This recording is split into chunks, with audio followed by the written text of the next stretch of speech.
Hi, it's the 17th of January. I'm Jack Cartwright and this is my video diary. Today I would like to talk about opening lines and opening chapters of books. If you think about the buying process for you as a reader, actually reading a book, the cover might grab your attention, and the cover should convey the genre, what you can kind of expect. You might read the description or the blurb on the back, and that might kind of pique your interest. But then 9 times out of 10, most of us will read the first chapter, or at least the first half of the first chapter, to kind of get a feel for if you're going to like this book, if you like the style of writing.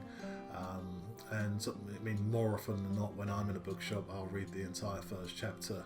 I don't intend to, but if it's a good book, it'll pull me in, and that's what we're supposed to do. Just keep turning the pages. So for me right now, I am writing 10 books, as you know, and I'm going to be releasing them all this year. 10 books in 10 months, that's a lot. So what I really need is for the opening chapters and the opening lines of those books to be exactly right. And crucially, that very first book, book 1 in a series, the opening chapter and the opening line of that, I mean, if you think about that, how important that is, because if I don't get that right, then nobody's ever going to reach book 2, book 3, book 4. So there's a lot of thought that goes into that opening chapter. And today I thought I would read you the opening chapter of the first book in the Wild Fens Murder Mysteries. Okay, so small disclaimer, I am not a narrator or a voice actor. I'm just an author reading you the first chapter of the first book of my new series, The Wild Fens Murder Mysteries. Secrets in Blood. Prologue. The sandbank was her favourite place. A single man-made dune that stretched the length of Mogsire Beach on the hardy yet beautiful Lincolnshire coast. Protecting the fertile land from crashing waves and harsh North Sea winds, it was a landmark and a shield to most. But in one particular spot, hidden from view, Jessica Hudson felt safe. The hollow in the sand was a favourite place to sit. Wild, tall grass provided shelter from the wind, making the spot feel a few degrees warmer than its surroundings. As a child, she had hidden there, spying on her parents, her aunt and her uncle through the thick and thorny fauna. As immature teenagers, Jessica and her cousin had stolen a bottle of wine from her parents and had chosen that place for their first foray into that world where nothing is as it seems.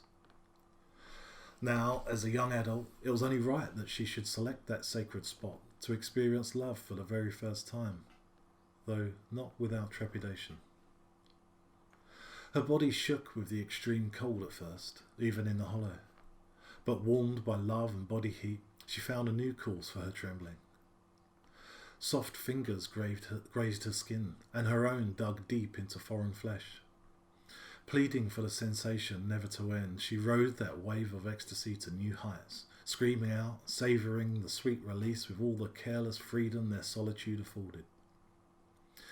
She had been told it would be over too soon, that the first time rarely met expectations, and it wasn't like the movies. But for Jessica, it had been sweet, and as her adrenaline waned post-climax, a chill fell across her body. They dressed while lying down, giggling at the awkwardness, then held one another tightly, using her favourite sweater as a blanket. "Do you think it'll always be like that?" she asked. "Every time?" "I hope so," came the reply.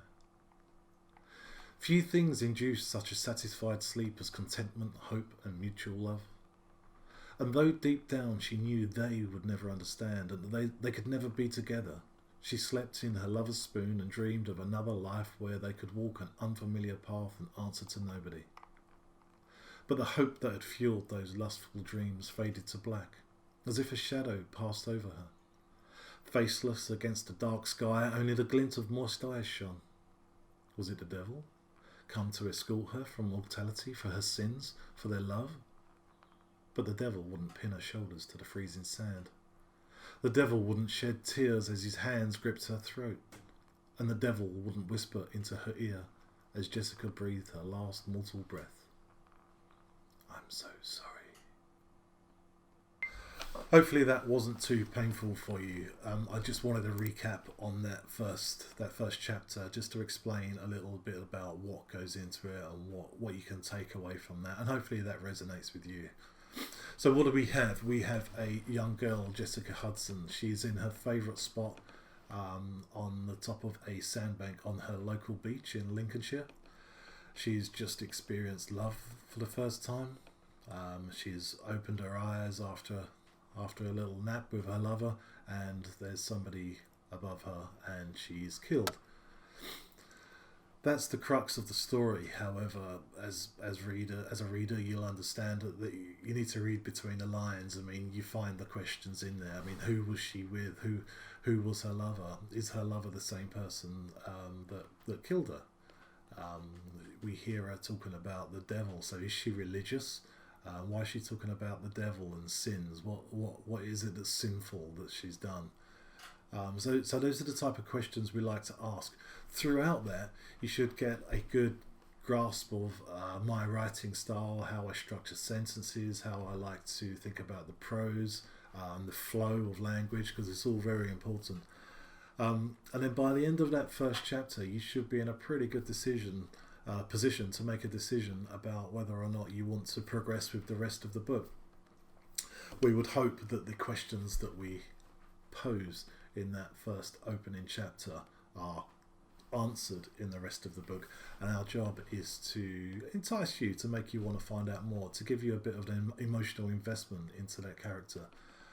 Jessica Hudson is very innocent, as we just learned, and somebody's just killed her.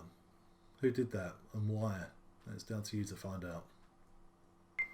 Okay, that is it from me today. I'll be back later this week with some more updates.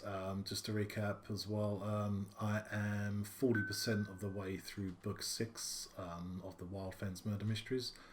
It's currently titled Never to Return, and it's set in Washington in Lincolnshire. If you like these videos, please do like and subscribe to the channel, follow me on Facebook, or go to my website www.jackcartwrightbooks.com and get in touch with me, even if it's just to say hi. I'll always respond personally. And until next time, thank you very much.